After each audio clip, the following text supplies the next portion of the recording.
Hello everyone. In this video, I'm going to show you how to use branching in Microsoft Forms using the latest interface. Branching allows you to send respondents to different questions based on their answers. This is very useful for surveys, quizzes, and conditional forms. Let's get started. First, open your browser and go to forms.microsoft.com and sign in to your Microsoft account.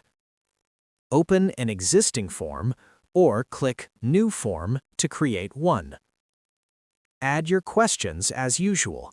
For example, you might create a multiple-choice question like, "Are you a student or a teacher?"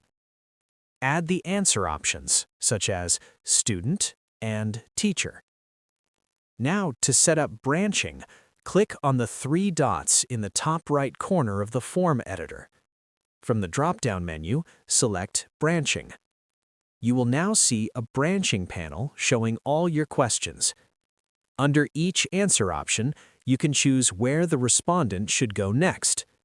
For example, if someone selects Student, you can direct them to a question specifically for students.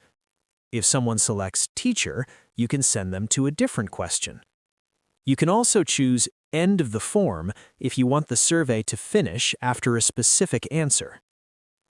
After setting your branching rules, click the back arrow to return to your form. Your branching is automatically saved. Now, when someone fills out your form, they will only see questions based on their previous answers. That's how you use branching in Microsoft Forms.